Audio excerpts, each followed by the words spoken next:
बिस्मिल्लाहिर्रहमानिर्रहीम। Welcome to our sports channel sports गुरु।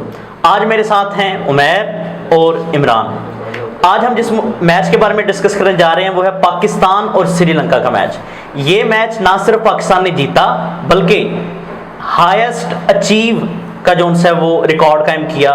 और हम डायरेक्ट मैच पर जाएंगे और हाइलाइट्स जो से हम डिस्कस करेंगे। ये मैच जो है वो हैदराबाद स्टेडियम में जी खेला गया और श्रीलंका ने पहले टॉस जीतकर बैटिंग का फैसला किया। जी उमैर साहब, देखिए जी, कल का जो मैच हुआ बहुत शानदार मैच हुआ। सबसे पहले तो मैं अपने पाकिस्तानियों को मुबारकबाद देता हूं कि जी पाकिस्तानी टीम ने जो है बहुत अच्छी बैटिंग की और मोहम्मद रिजवान और अब्दुल्ला शफीक की बैटिंग ने पाकिस्तान को कामयाबी दी। अल्लाह के फजल से पाकिस्तान अपनी दूसरी कामयाबी जो है बहुत अच्छे तरीके से हासिल कर चुका है। और मज़े की बात यह है कि कल बैटिंग देखने का मज़ा बहुत आया कि जब रिजवान ने उसकी जो लेग में जो इशू था, जो पेन उसके बाद जो रिजवान ने बैटिंग की है बहुत कमाल। साथ साथ हम हाइलाइट्स भी डिस्कस करते जाते हैं। श्रीलंका के ओपनर्स ने पहले बड़ी जारहाना बैटिंग का आगाज़ किया और फर्स्ट विकेट जो है वो हसन अली ने बहुत ही अच्छे तरीके से ली।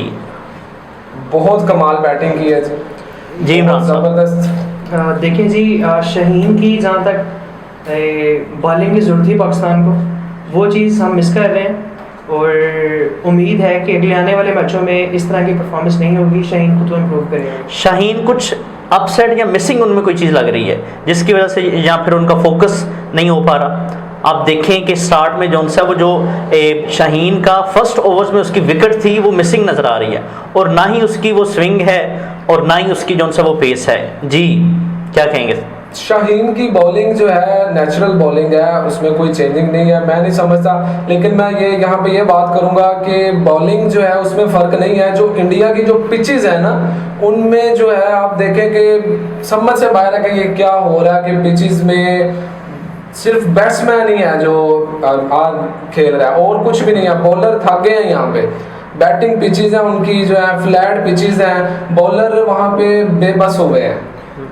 देखें जी, एक और बात है यहाँ पे कि वर्ल्ड कप तक तो यही पिचेस रहनी है जी और इंडिया की फेवर में होंगी। ठीक है, रोहित शर्मा, कोहली, इनसे तो फिर हमें बचाने वाला कोई नहीं है। ठीक है, बिल्कुल ऐसे ही है। हमें कोई ना कोई ऐसा प्लान बनाना पड़ेगा कि हम सिचुएशन को, पिचेस को, वेदर को, इन सारी कंडीशंस के बरक्स खेलें। ठीक है, अपनी जो कमियां हैं, जो हमारी पावर है, जो हमारी स्ट्रेंथ है वो बॉलिंग है। ठीक है, जब तक हम उस पे बराजमात नहीं होंगे हम कुछ भी नहीं कर सकते। बिल्कुल। अब पाकिस्तान ने इस पर काम करते हुए कल हाईएस्ट अचीव किया जो कि पाकिस्तान के लिए बहुत मुश्किल था। और अब तक जो पाकिस्तान का हाईएस्ट अचीव था आई थिंक वर्ल्ड कप में वो 200 समथिंग था। लेकिन कल जो टारगेट था उसको देख के इंडियन अवाम और उनके जो फैंस हैं उनका तो ये नामुमकिनात में था कि पाकिस्तान जो सा इतना बड़ा अचीव कर सकता है। लेकिन पाकिस्तान ने नामुमकिन को मुमकिन किया। उसमें अब्दुल्ला मेन जो उनसे सर फहरिस्त हैं। 2 आउट होने के बाद पाकिस्तान के वो इमामुल हक और बाबर के बाद अब्दुल्ला ने जो शानदार बैटिंग की, जो उनका फ्रंट फुट और बैक फुट था वो क्या खूब था। बिल्कुल ऐसे ही है। मैं सबसे पहले तो मैं बात करूंगा कि श्रीलंकन बैट्समैन की। श्रीलंकन बैट्समैन आप देखें, मेंडिस जो उसका अपना जो उसने पहला मैच खेला उसमें भी उसने 100% अपनी गेम खेली है और बहुत शानदार प्लेयर है और हिट उसकी बहुत ज़बरदस्त है। वो खेलने का तरीका उसका और बहुत ज़बरदस्त है, बहुत अच्छा प्लेयर है। नो डाउट उन्होंने कल बहुत मेहनत की है, बॉलिंग में भी बहुत मेहनत की है। जाहिर है एक ना एक टीम ने जीतना होता है, कोई अच्छा खेल जाता है। ठीक है, तो बहुत अच्छे बैट्समैन हैं उनके पास भी। और लेकिन जैसे आपने कहा अब्दुल्ला शफीक की बैटिंग 2 आउट होने के बाद भी पाकिस्तान ने कमबैक किया, बहुत अच्छा कमबैक किया। कल अब्दुल्ला शफीक की आउटस्टैंडिंग बैटिंग थी, बहुत ज़बरदस्त बैटिंग थी और उसके बाद रिजवान ने आके साथ दिया उनका। और इंशाल्लाह उम्मीद करते हैं कि पाकिस्तान जो है आने वाले मैचेस में भी जो है अपना 100% देगा। बिल्कुल। कल जब श्रीलंकन ये दोनों बैट्समैन मेंडिस के साथ ये दोनों जब इनकी पार्टनरशिप लगी तो लग रहा था कि 400 को टच करेंगे, क्योंकि मेंडिस की जो बैटिंग थी वो थमने का नाम ही नहीं ले रही थी। बिल्कुल ऐसे उसके जो 4 और उसके 6 जोन से थे वो बहुत ही जोन से वो पाकिस्तान को मज़ीद नुकसान पहुंचा सकते थे, लेकिन आखिरकार हमारा पुराना शाहकार हसन अली काम आए और उन्होंने अपने एक्सपीरियंस को जोन से वो बुरुए कार लाते हुए पहले 2 छक्के खाए और फिर जोन से वो इमामुल हक को मजबूर किया कि एक कैच छोड़ने के बाद वो दूसरा कैच जोन से वो पकड़े। बिल्कुल ऐसे ही और हसन अली नो डाउट बहुत अच्छा बॉलर है, और जैसे वो पहले खेलते आए हैं बहुत अच्छी बॉलिंग की उन्होंने, बहुत शानदार बॉलिंग की उन्होंने कल, और सब बॉलर्स ने अपना अपना किरदार अदा किया, और माशाल्लाह अल्लाह का शुक्र है कि पाकिस्तान जो है कल लग रहा था कि जो है ना 400 टच करेगा श्रीलंका, लेकिन अल्हम्दुलिल्लाह अल्लाह के फजल से जो है हमने उनको कर लिया। देखिए बहुत मुश्किल एक कैच था जो इमामुल हक ने किया बिल्कुल बाउंड्री के पास, और उन्होंने बड़े ही अपने आप को बैलेंस को कंट्रोल रखते हुए उन्होंने जो सा ये कैच किया। देखें जी इमामुल हक ने वो कैच देखें, मैं वैसे एक बात कर रहा हूँ कि जी उसने इसलिए किया कि उसको पता मैं एक कैच छोड़ दिया, मैंने ये भी छोड़ दिया तो मेरे साथ होगा क्या, तो ख्याल करना चाहिए।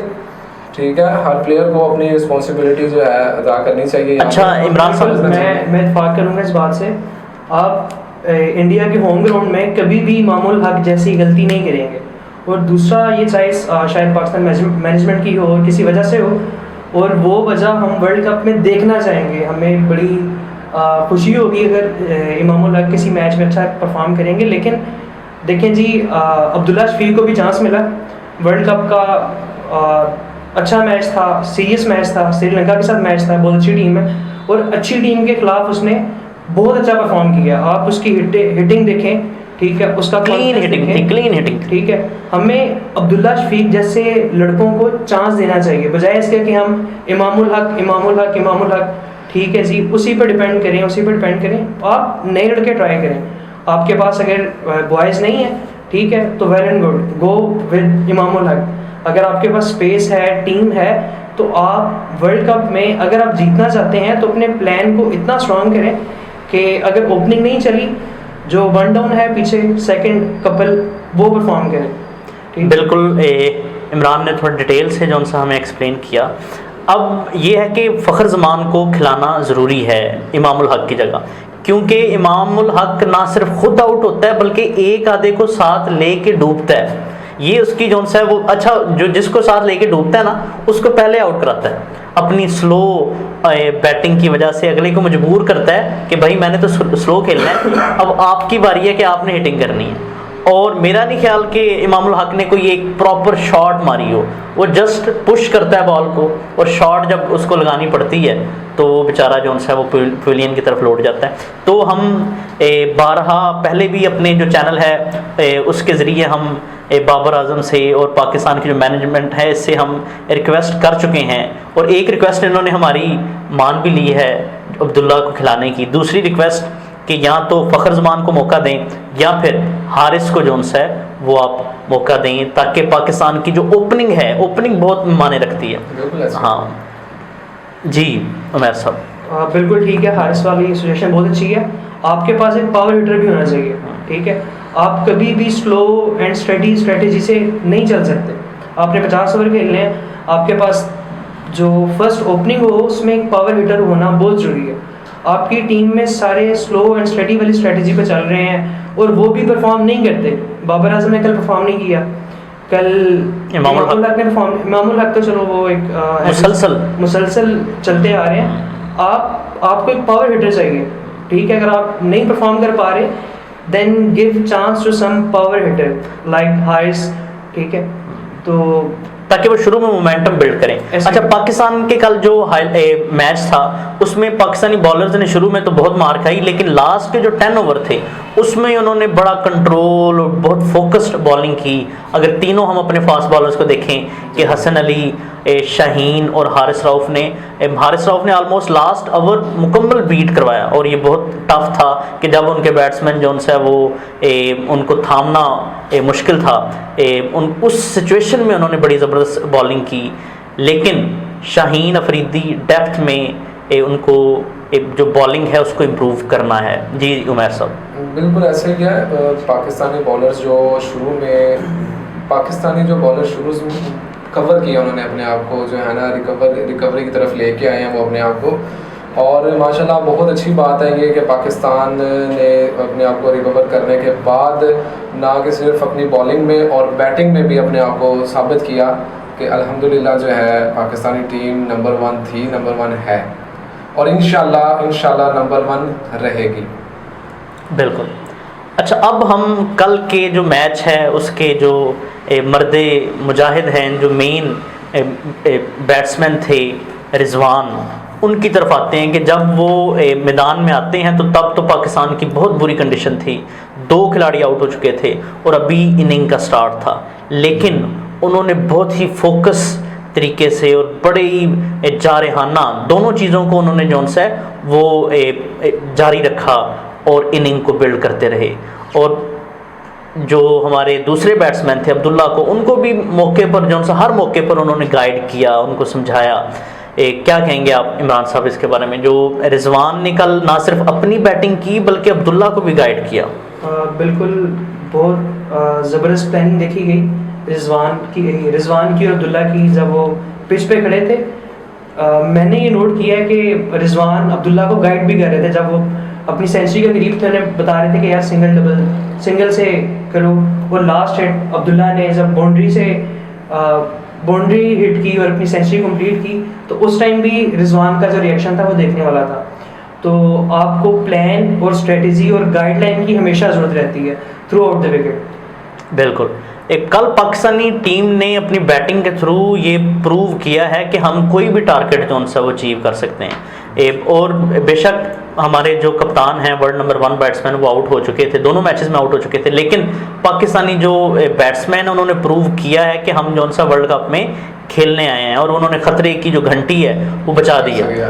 देखें जी, मैं ये समझता हूँ कि इस वक्त दुनिया में पाकिस्तानी बॉलर्स के मुकाबले में कोई बॉलर नहीं है अल्हम्दुलिल्लाह। और बैटिंग में आप देख लें, बाबर आजम माशाल्लाह फर्स्ट है, ठीक है, सब फॉर्मेट में जो है वो फर्स्ट है, और इंशाल्लाह हमारी दुआ है कि वो फर्स्ट ही रहे।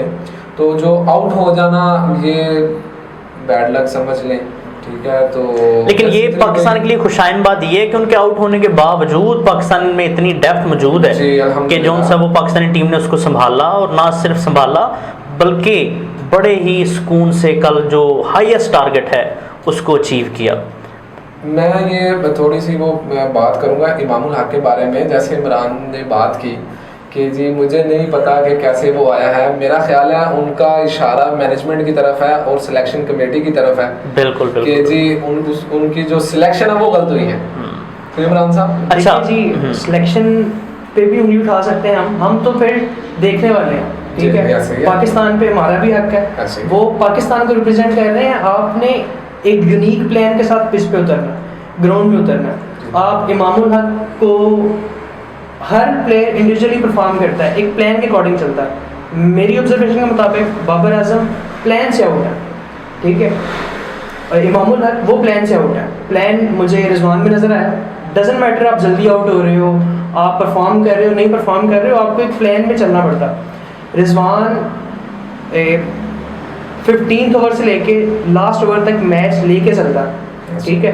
बड़ी समझदाराना तरीके से उसने बैटिंग की, हिट्स की, गैप दे के हिट किया, और अब्दुल्ला को भी सेम उसने गाइड किया। ये प्लानिंग होती है आपकी कि आपने लास्ट ओवर तक मैच को लेके चलना है, ठीक है। अच्छा, थोड़ा सा हम डिस्कस श्रीलंकन बॉलर्स पे भी करते हैं जिन्होंने कोशिश की, और यंगस्टर्स हैं, वो एक्सपीरियंस उनका कम है, उन्होंने ट्राई किया जो अच्छा उन्होंने बॉलिंग करने की, लेकिन पाकिस्तानी बैट्समैन ने उनको हावी रहे उन पर। तो ये था नाजरीन आज जो पाकिस्तान और श्रीलंका के मैच की हाइलाइट्स हम आपने आपके साथ डिस्कस की। उम्मीद है आपको ये हाइलाइट्स जो हैं वो पसंद आई होंगी, और हमारे जो एक्सपर्ट हैं इनका ओपिनियन आपने सुना। इंशाल्लाह नेक्स्ट मैच की हाइलाइट्स और ओपिनियन के साथ हम नेक्स्ट एपिसोड में दोबारा हाजिर होंगे। तब तक के लिए अल्लाह हाफ़िज़।